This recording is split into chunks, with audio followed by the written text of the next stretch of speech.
Hey guys, Ken Carrasco, and today this video is really about a way for me to provide some guidance, some helpful information about the platform that I use, which is Shopify for my e-commerce site. And I want to give you sort of my perspective in terms of why I use it and what I find is beneficial in terms of our experience based upon what we do and how we do it. We sell women's activewear. That is the e-commerce site that we have.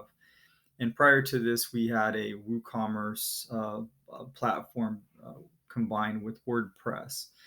And so we've transitioned into Shopify and have been working with Shopify for almost 2 years now, and it's been pretty effective for us, and mainly because of the integration.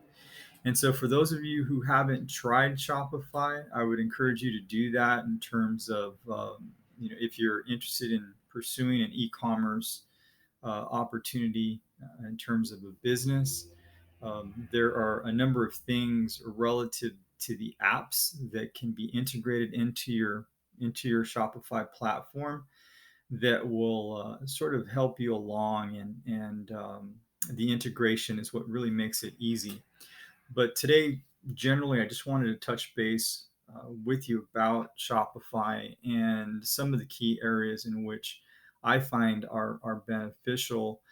And in terms of, as you can see on my screen here, it's broken down pretty basically, but what I really wanted to key in on in these areas and in the areas in which obviously we spend the majority of our time is in the order space and in the product space, of course.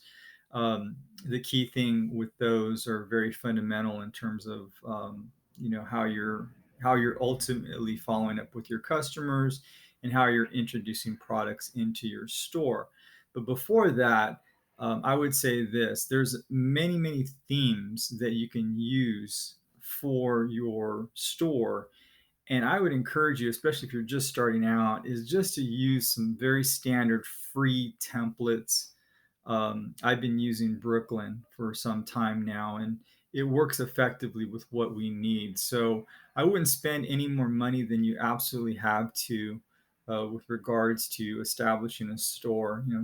Once you create your initial store, I would say just start off with a simple template until you find that it's not doing something that you need it to do. But I've yet to come across a problem with the template that we use. The other key area I'd say is the apps, and I'll go ahead and show you what that looks like. But the apps and the apps that we actually use, there's a number of them that we have integrated. And what I plan on doing is creating separate videos and talking about each one of these apps and how we use them and why they're important to us. And but I wanted to give you just sort of a quick overview. These are all of the apps that are running on the Shopify site that I have. And depending upon what we're trying to accomplish, is really driven by why we select them and why we implement them. But today, I really wanted to just go over real briefly that we're using a Shopify platform because we found that it's really easy to use for especially for first timers, and everything's put together, pretty basic, and you can really get started quickly. And I think in terms of the interface, for those of you that are not familiar with running websites, it's a really good platform to use. So again, I encourage you to use Shopify if you're thinking about selling something online, whether that be physical products as well as digital products. There's an app that we've recently added that helps us now offer digital products as well. So whether you're selling digital products or if it's a physical tangible product like we sell primarily clothing, we're in the activewear space. It's a really simple platform to use. So if you are using Shopify, you've just started using Shopify, ask any questions. If you have any comments, please include them. I'll respond based upon the experience that I've had, but I would really encourage you guys to do that. All right, so take care and we'll talk to you soon.